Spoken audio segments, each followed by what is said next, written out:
Welcome to Closer to Venus. My name is Johnny Burke, and today's guest is Sat Prem. She's a healer and a teacher who has been immersed in the mystical realm since childhood. Her experiences with astral travel and development of remote healing techniques does offer a unique insight into how all things are connected. In this episode, we'll discuss the mystical path of becoming a healer and the role of service in conscious evolution. Welcome to the program. Thank you so much for having me. Happy to be here. And happy Sunday to everyone else who's listening.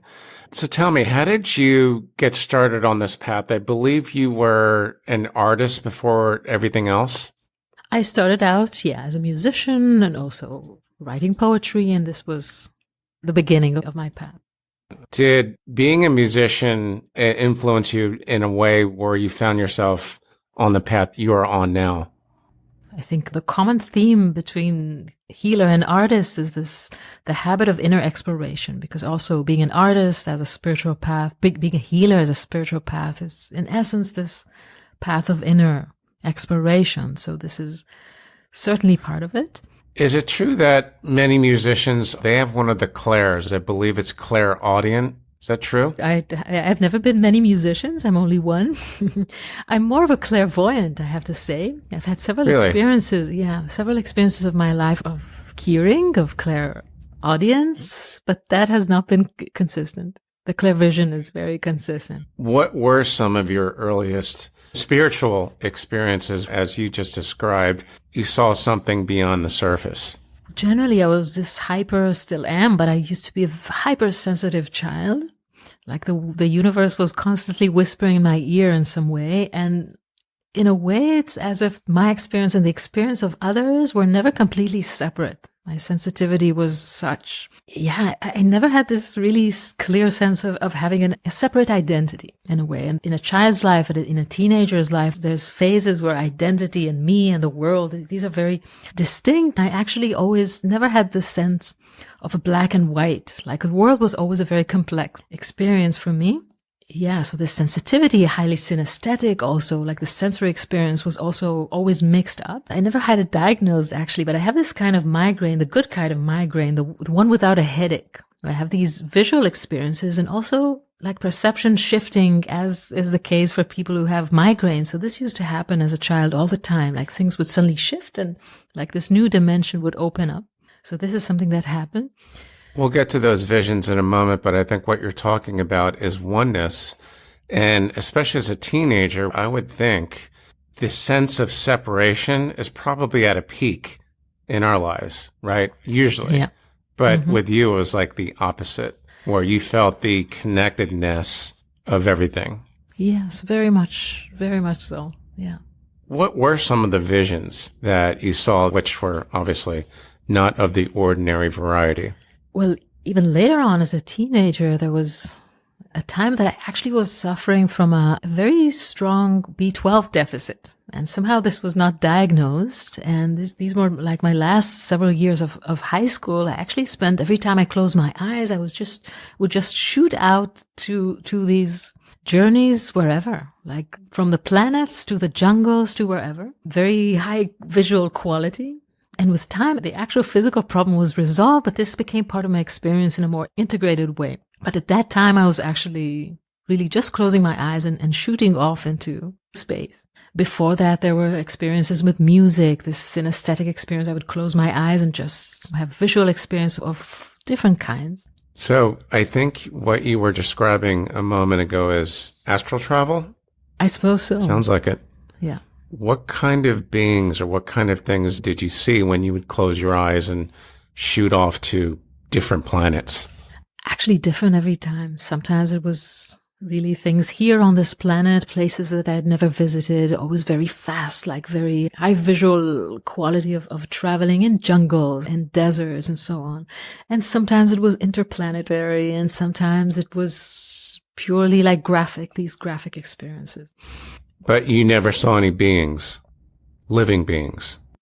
I don't remember visually seeing, but very much I experienced and still do as a presence somehow, but not necessarily as a visual representation. in that sense, it's like the oneness and the states, or somewhere later along the line, I have to say that these phenomena in itself, like what the exact nature of what I saw is not of great importance. It's really the inner dimension that opens and not this or that, in a sense. Like the magic show of consciousness. And there was a time later in my life that I went through a proper Kundalini experience, and then really it was a proper magic show. And later it subsides, and then the skills that are left could be integrated into a deeper experience, where the deepest experience is actually that of absolute silence and interconnectedness. And yes, also the possibility to connect at will to anything and anyone and any being, past, present, and future. But this becomes a very subtle possibility and not that kind of magic show of the visual experience or so. Now, apparently there was a love story that was a turning point for you in your process. Tell us about that.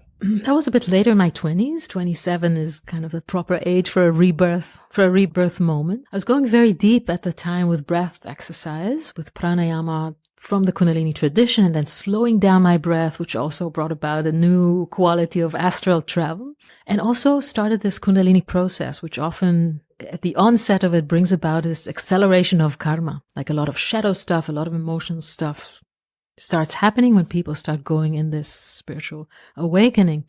And then I started this love relationship, which in and of itself is of no great importance because it wasn't working out. It was just this long distance relationship. Actually, this was the start of my practice of remote healing. I actually started with these circumstances.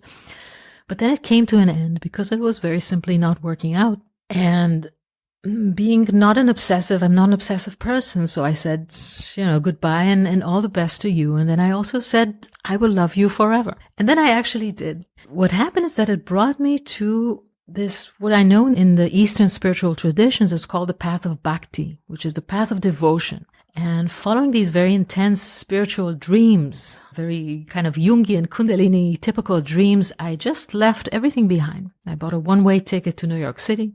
I left my life, my career, my friends, everything, and sat in an apartment and continued loving fully without ever contacting that person again. And what started happening was this Sufi-like kind of experience where in the beginning things started turning into my beloved.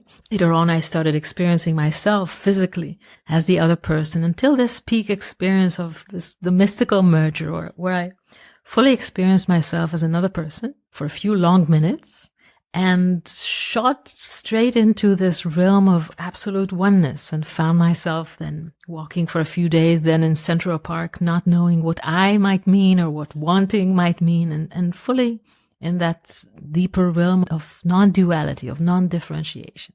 So how did you go from astral traveling to remote healing? The astral travel is somehow, a part of what I would call the transliminal realm. Like the experience of something else, of different dimensions and our possibility or my possibility to cross over and to be actually simultaneously in different realms. That's a lifelong story. Good point about the transliminal realm. I've been told that the astral is one of the lower thirds or maybe a lower quadrant in the entire spiritual realm. Was your experience consistent with that?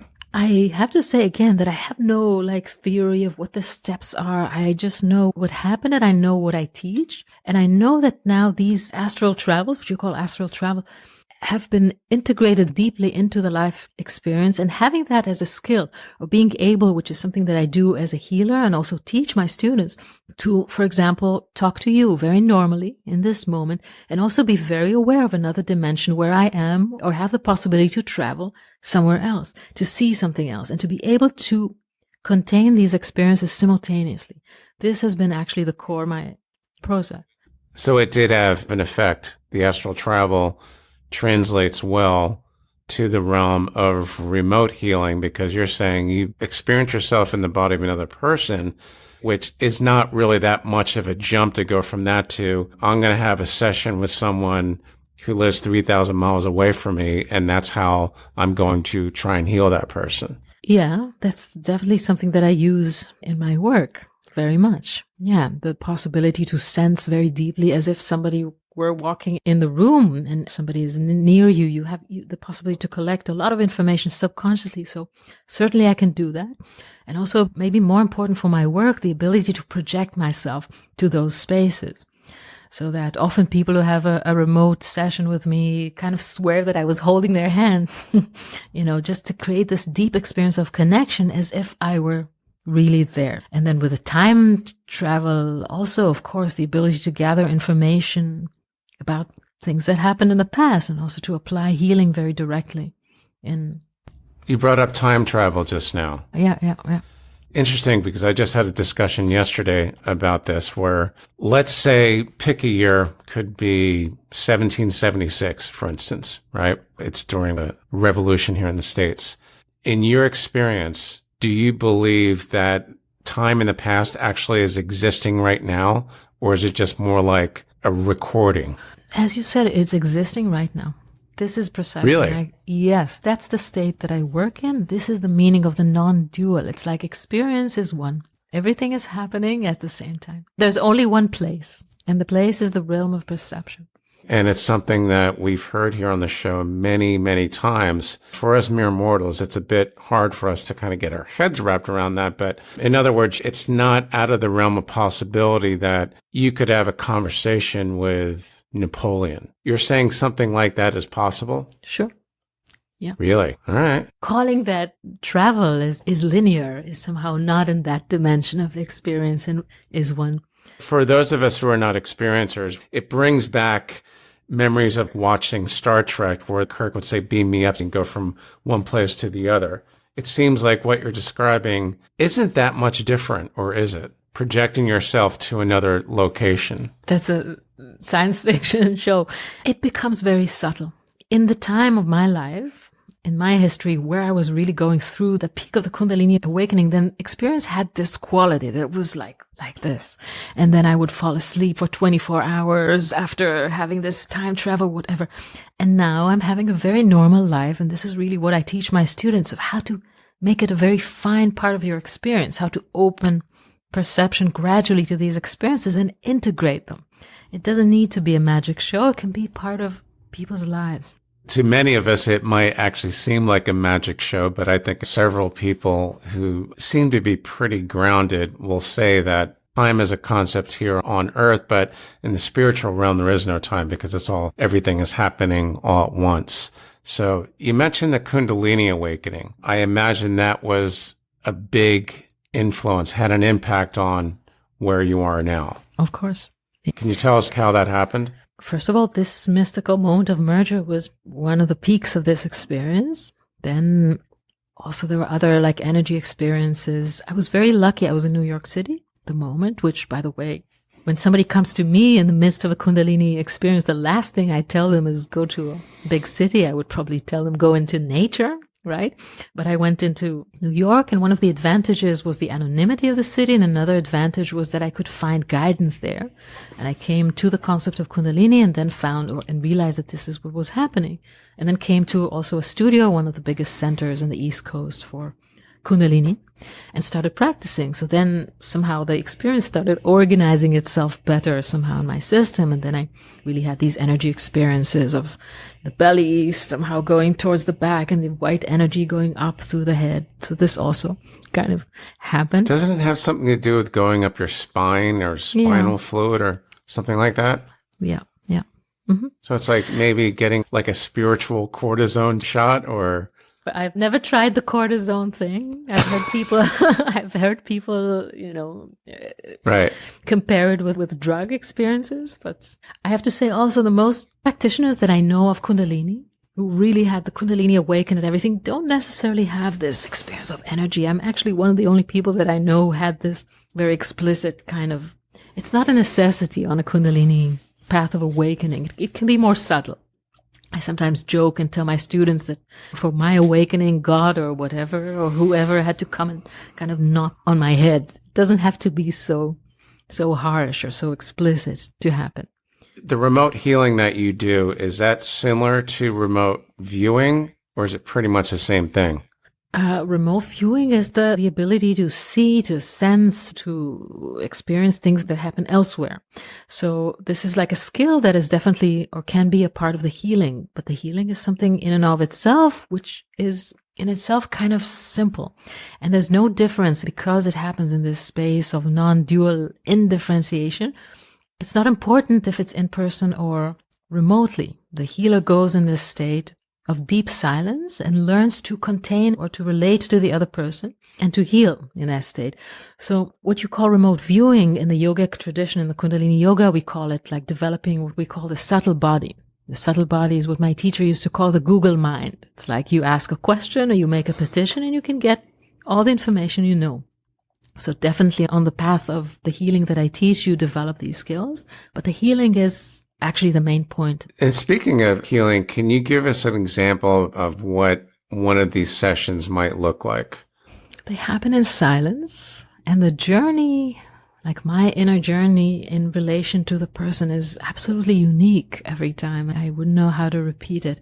It can have many, many aspects, and it's really a very intuitive kind of process. So it's whatever it is, the space of that's the Kundalini in a way. The Kundalini itself is this kind of pure intelligence that moves through you with no connection to my own filters or ego or whatever.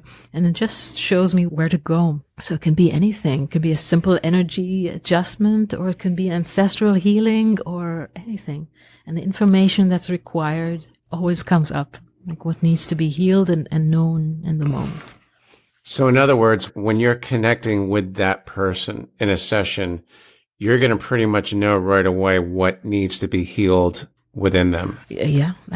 Honestly, this can happen before they can write the email, and You even know it then, even before the session. Yeah. The moment you can establish a connection. Sometimes I teach this, for example, for a group of healers online, and then somebody might ask to work on somebody who's not present, somebody that we've never seen. That's also possible. It's possible to see and know everything just by making this connection. Remote healing is a skill in and of itself, but at the end of the day, this is a form of energy healing, right? I don't call it that. Everything is energy. Maybe the medium is energy. I tend to call it a consciousness energy in the sense that it has to do with the Kundalini tradition. Then Kundalini is precisely this merger of energy and consciousness, of Shiva and Shakti. I don't know. It's not that I send energy to somebody. That's not how it works. No. So you're saying it's not energy healing, it's something completely different? Yeah, I think energy healing can be included. I can choose to work on the energy body, and maybe energy is just the medium of manifest life, but it happens in the realm of consciousness, of perception. So if I had to call it anything, it would be consciousness healing, perhaps. What are the most important things that we can take away from your experience in your craft and what your goal is as a healer? I think the most important thing for me personally in my life and also as a teacher is the idea of the path of service as a path for spiritual growth. That would also be my advice to anybody who wants to go on a path of spiritual development. The path of service there's something a bit tricky about, I want to be enlightened, or I want to do this spiritual practice, and then the I is very strong. It's a very healthy thing to turn it around and to move to a path of service. I really very deeply believe that we're here to walk each other home. That famous Ram Dass saying, it's very, very deeply true. So to anybody who's out there trying to develop themselves and to have an experience, I would say leave that aside for a bit. And maybe if you focus on this path of service, sometimes I tell my students, that's the great side effect. The greatest side effect of being a healer is that you are healed and that you get to experience infinity on this path of service.